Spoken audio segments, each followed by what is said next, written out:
Di antara dinginnya udara pegunungan dan hamparan hijau yang membentang di kaki Gunung Sindoro Sumbing, sebuah jejak sejarah panjang yang masih berdiri kokoh hingga saat ini.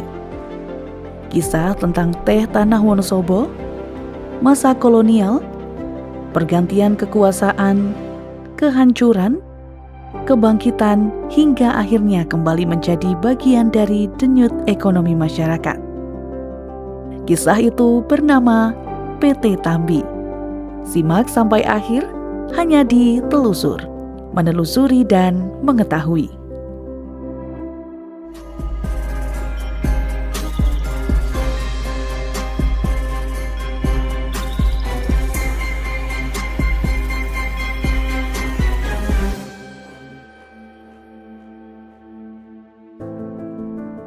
Perjalanan PT Tambi tidak bisa dilepaskan dari masa tanam paksa yang diberlakukan pemerintah kolonial Belanda pada tahun 1830. Dari kebijakan itulah perkebunan-perkebunan komoditas ekspor mulai berkembang di Jawa, termasuk teh di wilayah Bagelen, wilayah yang kini menjadi bagian dari Kabupaten Wonosobo. Pada awal pendiriannya, perkebunan teh di Wonosobo dioperasikan di bawah perusahaan kolonial bernama Bagelen Tea and Kina Maskapai. Perusahaan ini memiliki jaringan hingga Batavia yang terhubung dengan firma dagang Belanda. Pada masa itu, teh bukan sekedar komoditas, ia adalah simbol kejayaan kolonial. Ketika Jepang memasuki Indonesia pada tahun 1942, lembaran sejarah perkebunan teh di Wonosobo berubah drastis.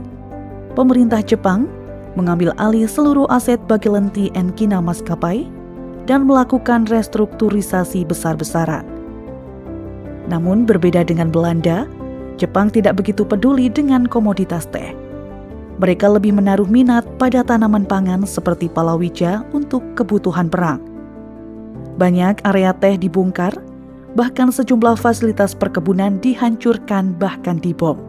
Sebagai sebuah industri, perkebunan teh memasuki masa suram. Ketika revolusi kemerdekaan Indonesia meletus tahun 1945, perkebunan teh di Wonosobo diambil alih oleh pemerintah Republik Indonesia.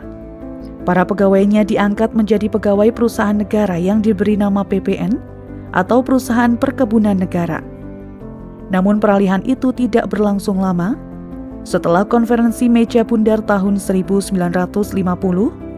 sejumlah aset perkebunan dikembalikan kepada pemilik semula, yakni Bagelen Tea and Kina Maskapai.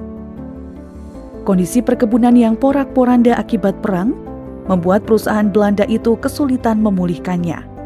Hingga pada akhirnya perkebunan dilepas dan dijual. Lahirnya PT Sindoro Sumbing dan transformasi menjadi PT Tambi pada tahun 1954 adalah titik kebangkitan baru.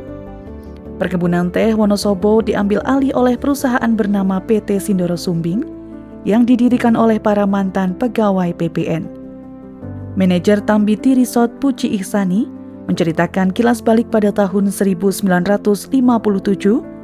struktur kepemilikan saat itu terbagi menjadi dua. Inilah tonggak awal PT Tambi sebagai perusahaan teh lokal yang menyatu dengan kepentingan masyarakat Wonosobo. Kebun tehnya itu sempat diambil alih oleh pemerintah daerah Wonosobo, yaitu diambil alih dengan semua pegawainya itu diangkat menjadi pegawai perusahaan negara yang namanya PT Sindoro Sumbing. Terus tahun 57 kurang lebih di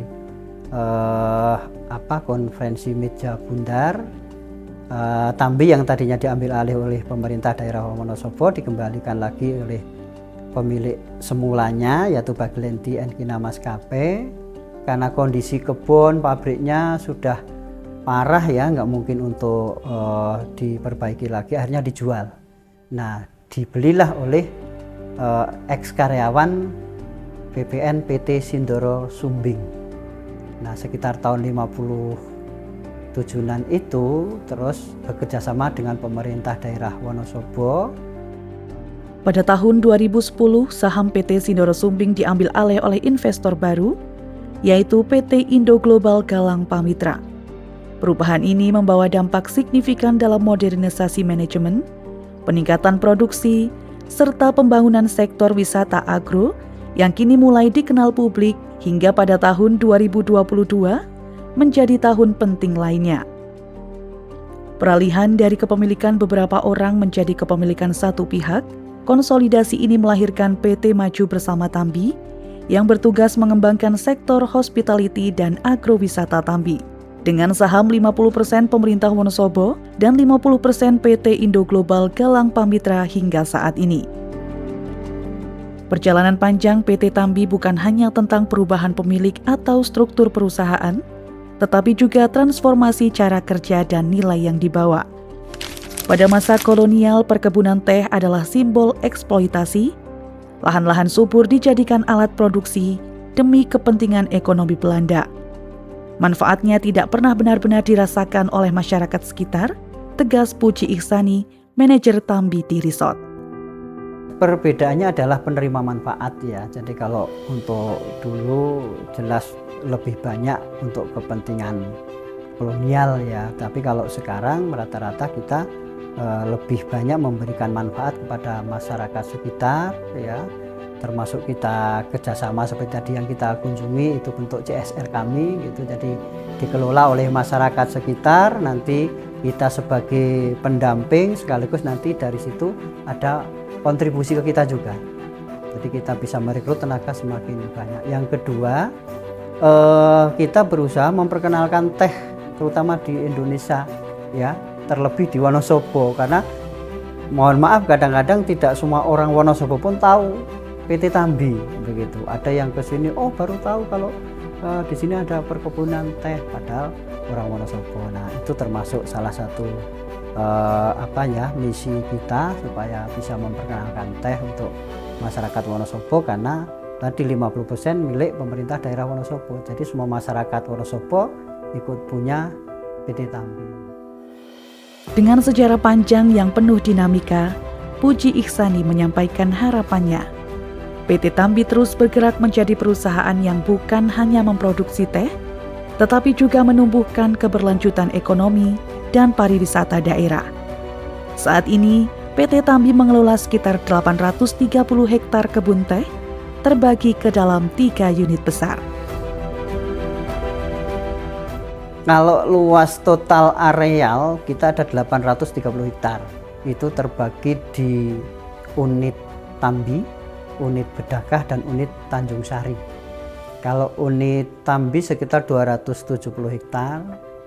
Yang paling luas itu unit Bedakah 300 sekian lah begitu. Kalau di Tanjung Sari hanya 200 lebih sedikit. Jadi totalnya 830 itu termasuk guna usaha, guna bangunan juga. Nah, kalau untuk wisata agronya ini kita hanya kurang lebih 2 hektar.